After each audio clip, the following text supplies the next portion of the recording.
Et bien nous voilà donc dans le logiciel GUM MC. C'est un logiciel qui permet de calculer des valeurs d'incertitude.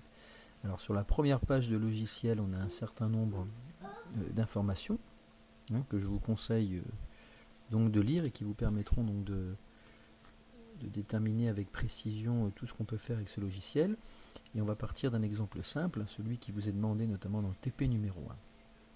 Et donc déterminer l'incertitude l'incertitude type portant sur le temps, sur l'estimation du temps qu'a mis le son pour aller du claquoir jusqu'au microphone.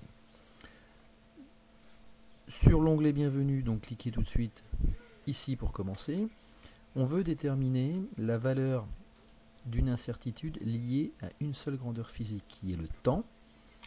Et donc il n'y a pas besoin de formule pour déterminer la valeur de ce temps. Ce n'est pas comme si nous voulions déterminer une vitesse. Donc le temps sera égal au temps. Et le symbole de l'unité sera la seconde.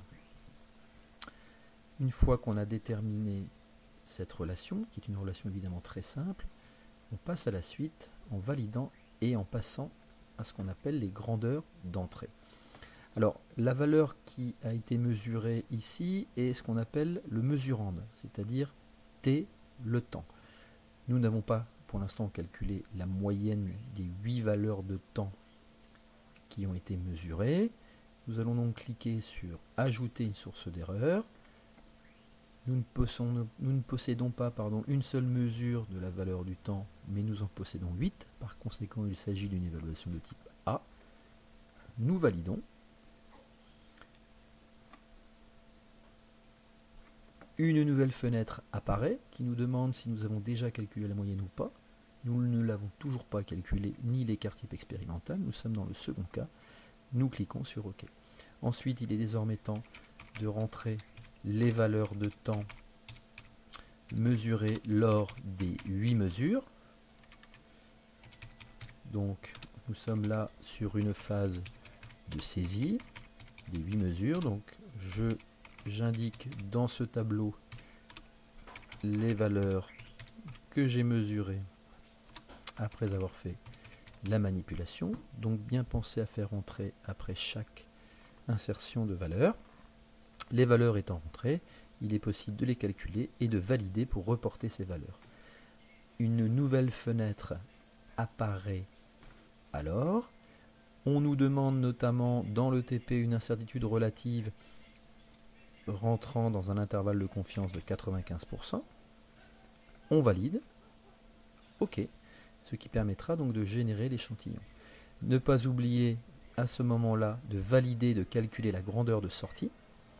Ce qu'on appelle la grandeur de sortie, ça sera donc l'incertitude qui portera sur la valeur du temps. Cette incertitude apparaît ici, 0,0000667. Or, il est important de remarquer que lorsque l'on veut donner une valeur d'incertitude à une grandeur physique, nous lui attribuerons un seul chiffre significatif. Alors, comment y arriver? Il suffit pour cela de cliquer sur l'onglet intervalle de confiance.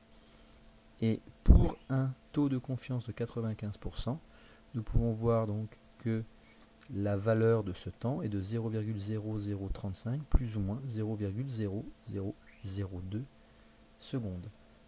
La valeur de l'incertitude UT, uncertainly, sur le temps, est donc de 2 10-4 dans cette expérience.